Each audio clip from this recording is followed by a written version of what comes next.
إنا جعلناه قرآنا عربيا لعلكم تعقلون. بسم اللہ الرحمن الرحیم. السلام علیکم ورحمۃ اللہ وبرکاتہ. میں محمد اسامہ سرسری.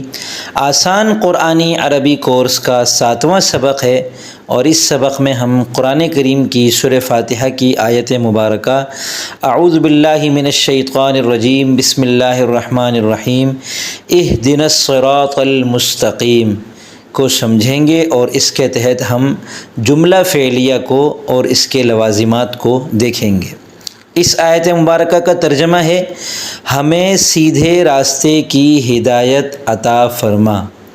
اہدی ہدایت عطا فرما، یہ امر کا صیغہ ہے، حکم ہے. حکم مطلب یہ امر بمعنی حکم جو ہے یہ نحوی اصطلاح میں دعا، التجا، حکم، طلب ہر ایک کے لیے آتا ہے. ویسے جو ہم حکم بولتے ہیں وہ تو کسی کو آرڈر کرنا وہ ایک الگ چیز ہوتی ہے، وہ بھی اس کا ایک جز ہوتا ہے. ٹھیک ہے. نا ضمیر کا مطلب ہے ہم کو، یہ بھی ضمیر ہے. ضمیر ہم نے ایاک میں سمجھ لیا تھا کس کو کہتے ہیں. الصراط کہتے ہیں سیدھے راستے کو. اب آپ کہیں گے سیدھا تو مستقیم کو کہتے ہیں، تو دیکھیں مستقیم قیام سے ہے. قیام کہتے ہیں کھڑے ہونے کو، اوپر کی طرف اٹھنے کو. تو مستقیم اس سیدھائی کو کہتے ہیں جو اوپر کی طرف ہو. تو یعنی ہمیں ایسے سیدھے راستے کی ہدایت عطا فرما جو اوپر کی طرف جاتا ہے، یعنی تیری طرف جاتا ہے. ہم سب جو ہے انسان اللہ تعالیٰ کی طرف محو سفر ہیں، تو اس تک پہنچنا ہے ہمیں، اور اس تک پہنچنے کے لیے جو راستے میں جو مشکلات ہیں وہ بچانے والا وہی ہے. اس تک پہنچنے کے لیے جو راستہ ہمیں نہیں معلوم تو بتانے والا وہی ہے. اس تک پہنچنے میں راستے میں جو رکاوٹیں ہیں تو ان رکاوٹوں سے حفاظت کرنے والا بھی وہی ہے. تو اسی وجہ سے سورہ فاتحہ کو ہر نماز میں لازمی قرار دیا گیا تاکہ ہم موت تک اللہ تعالیٰ سے یہ مانگتے رہیں کہ اے اللہ تو ہمیں اپنے تک پہنچنے والے بالکل سیدھے راستے کی مسلسل رہنمائی فرماتا رہے، کیونکہ تیری رہنمائی اور ہدایت کے بغیر ہمارے اندر اتنی طاقت نہیں ہے کہ ہم اس راستے پر سفر کر سکیں. یہ تو ہو گیا اس آیت کا مختصر سا مفہوم. اب دیکھیں یہ جملہ فعلیہ ہے. جملہ فعلیہ کیسے کہ اہدی اس کے اندر فعل ہے اور اس کے اندر ضمیر ہے انتا، تو ہدایت دے، تو وہ فاعل ہے. اور یہ جو نا ضمیر ہے ہم کو، جب کسی ترجمے میں کسی لفظ کے آگے کو آ جائے نا تو سمجھ لیں کہ وہ مفعول بھی ہے. اس کو آپ آسان لفظوں میں مفعول کہہ دیں.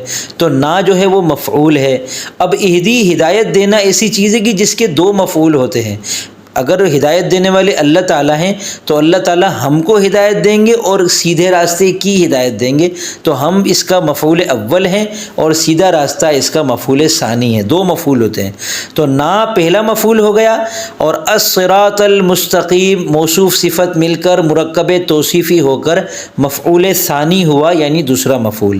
اب یہ اہدی فعل اپنے فاعل اور دونوں مفعولوں کے ساتھ مل کر جملہ فعلیہ ہو گیا. یہ تو اس کی ہم نے ایک طرح سے ترکیب کر لی.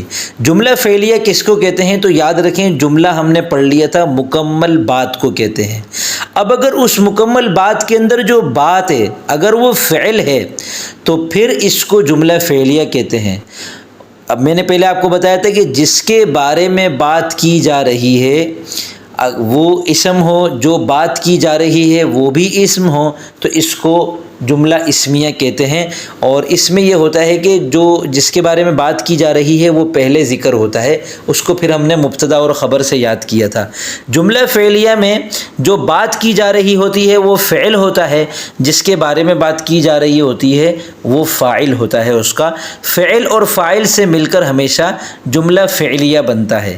اب یہاں یہ اصول یاد رکھیں کہ فعل کا ایک فاعل ہوتا ہے اور کئی سارے اس کے مفعول ہوتے ہیں، اور ان کے علاوہ اور چیزیں بھی ہوتی ہیں.